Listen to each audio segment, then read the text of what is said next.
Good morning, Sardis. Just want to begin this Sunday with a word of thanks on this, the third Sunday of November, and by my count, the 34th consecutive Sunday of virtual worship. Thank you, thank you, thank you to each of you, our staff, our congregation, and all of our extended Sardis family. Over these past 9 months, you have exhibited strength and fortitude and courage and creativity and most especially love as we've learned to navigate the uncharted waters of virtual worship and pandemic life and the uncertainty of what the next year will bring us. But your continued sense of enthusiasm, your continued commitment to remain the church at Sardis is evident. So thank you for all you do to enhance our church, to help us create this act of corporate worship, and most importantly, to help us remember that we are always, always, always God's children and God's beloved.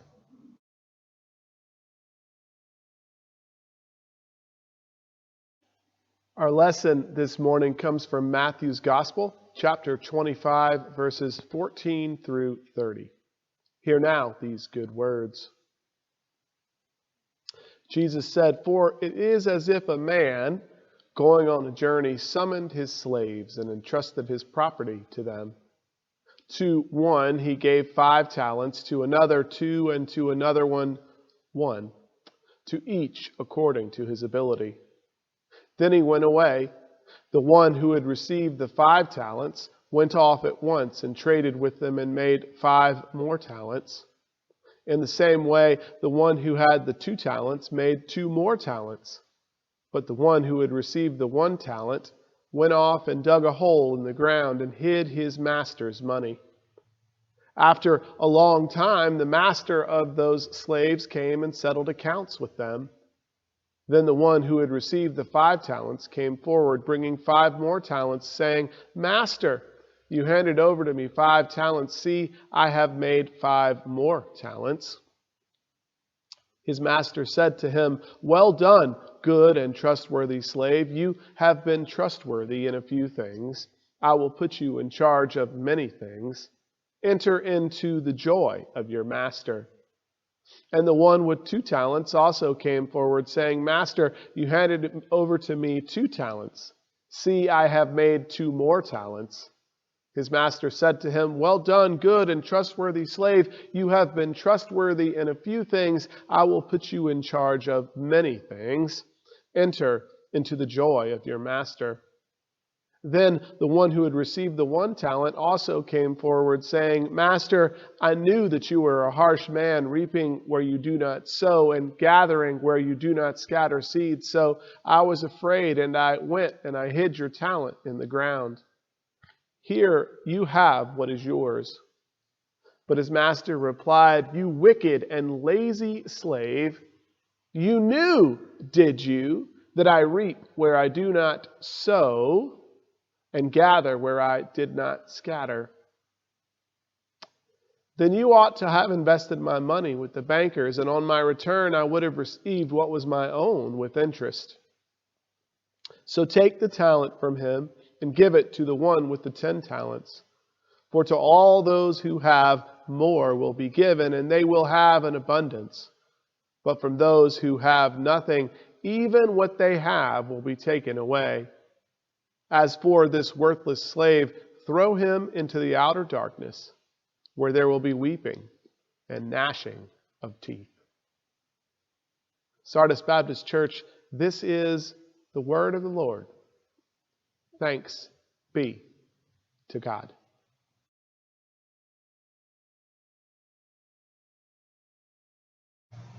This morning's sermon is entitled, "Using Our Talents." Sardis Baptist Church, the allegory strikes again. Let's start in our story with the man who was about to take a journey. Man!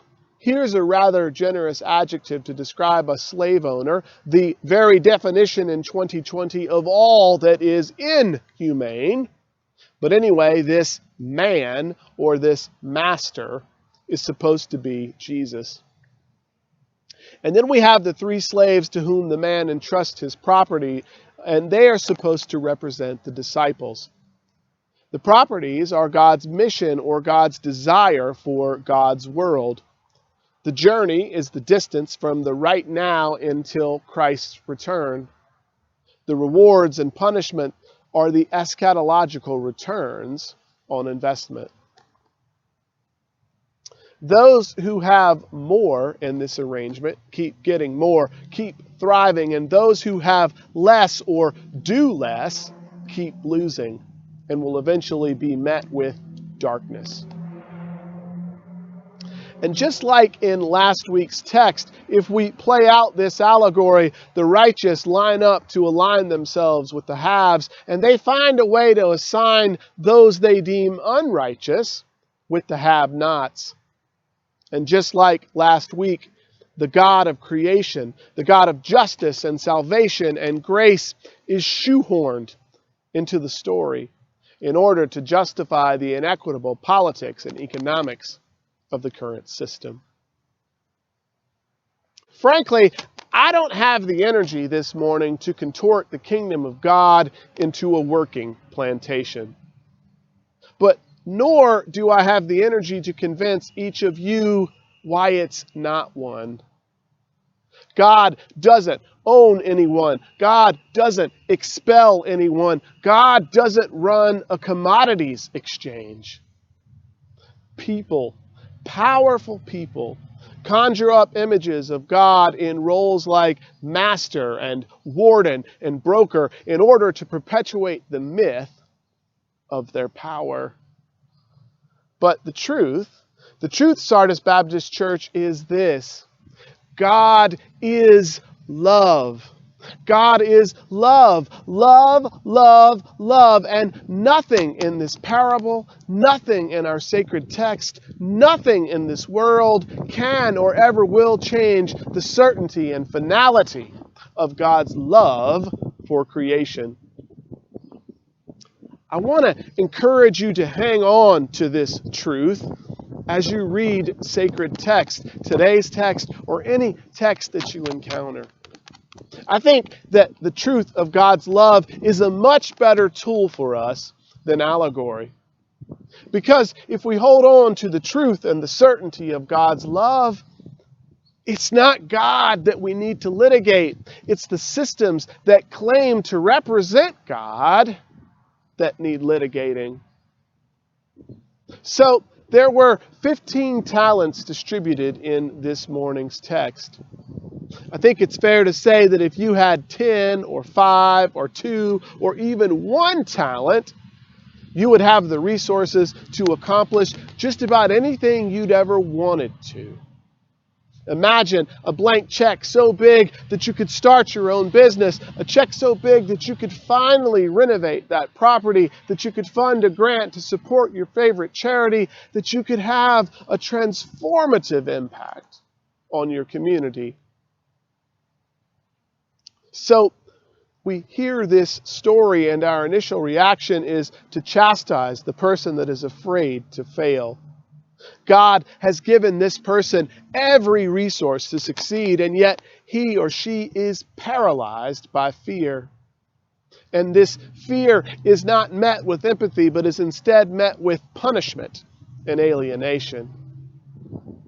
Well, Sardis Baptist Church, I don't know about you, but I'm not content with a world where 1 out of every 3 people, despite having access to all that is necessary to prosper and thrive, where 1 out of every 3 persons finds themselves paralyzed by fear about a God who judges them too harshly, about a God who will refuse to see their value, about a God who will never reward them for their efforts, no matter how hard they try.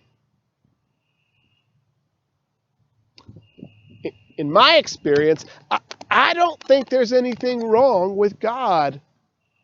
I think there's too much wrong with how we seek to make God known. And so the text gives me a few questions. First off, are you really telling me that the same God who asked Israel to covenant that it would not charge interest on loans to neighbors is now mad about treasure buried in a hole, not earning interest in a bank? Are you really telling me that the same God who offered manna in the wilderness, something that you couldn't hoard even if you wanted to, is going to give another talent to the fellow that's already got 10 of them? I'm sorry, but I don't buy that logic. At least not as allegory. To be fair, though, I haven't, up until this week, lived in a world where it would be seditious to criticize the cruelty of the patronage system. And Jesus and all the people like him who told stories would have to use coded language, or else they wouldn't have finished telling many of these stories.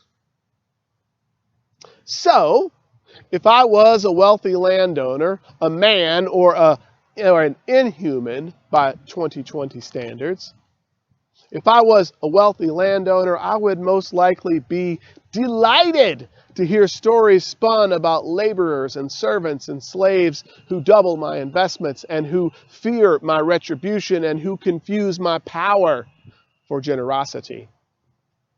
And of course, if I was a laborer or a servant or a slave, I would also understand that the moment I heard about a master giving one of my peers $10 million to invest was the very moment I was being invited into a story with hidden meaning. This isn't a story about spending the master's money.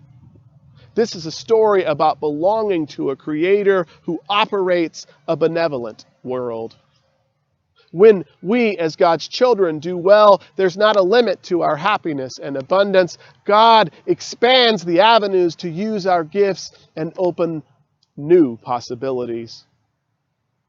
Caesar's world is only going to let us go so far. And this isn't a story about settling accounts. The man who's afraid to spend isn't scolded for a loss of profits. He's scolded for not believing in the gifts which God has given him. So, for me, the parable illumines a painful truth.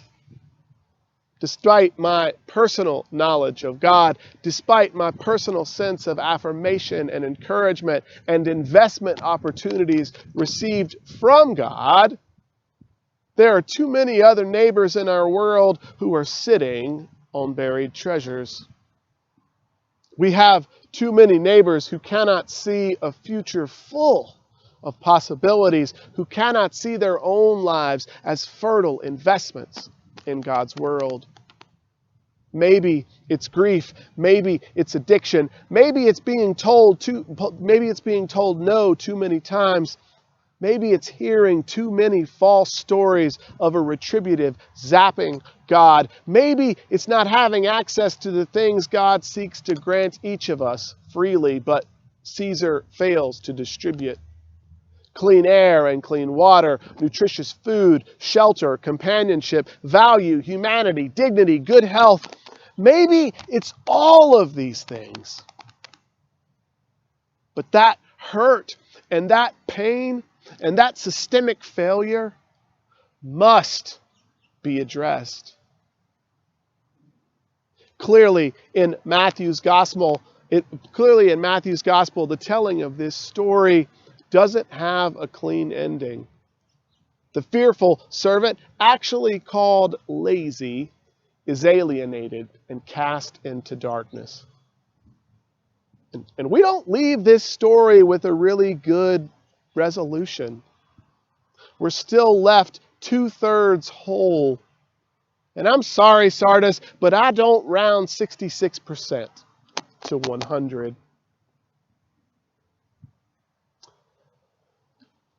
I recently rewatched the movie The Princess Bride, and there's a wonderful scene near the end where the grandson, played by Fred Savage, becomes irate with his grandfather, played by Peter Falk, when the story reveals that Wesley does not exact revenge on Prince Humperdinck.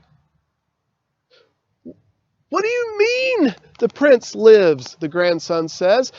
Why did you make me read this story, Granddaddy? Whether we are 10 or 100, it is hard to accept life's intricacies, and even harder to hear stories that don't go the way we want them to, stories that sometimes make us feel powerless to affect change. If you've seen the movie, you know that the grandson eventually asks his granddaddy to come back again tomorrow so he can hear the story. Sardis Baptist, I think that we would do well to keep re-engaging and rehearing this parable. I think for starters, we might hear it as an illustration, but not as a permanent reality. And maybe the more that we hear a story like this, the more we become inspired to work for a world where everybody is valued enough and encouraged enough and affirmed enough and supported enough to use the gifts which God has given them. Maybe we imagine a world where the rewarded servants refuse to accept their spoils in protest of the master's treatment of their peer. Maybe we imagine a world where it isn't a great idea for masters to be habitually absent or to continually expel 1/3 of their labor force. Maybe, and I think this is the biggest one, maybe we imagine that the kingdom of heaven is like listeners who demand the same justice for the story's characters as the storyteller demands of his or her listeners. Friends, God has gifted each of us something pretty special. Each other. And I think if we want the kingdom to come, we've got to start working for a world where everyone, everybody, every person experiences a God who loves us into using and expressing our giftedness. In a world where all feel confident in reinvesting their talents. Friends, may it be so, and may it be soon. Amen.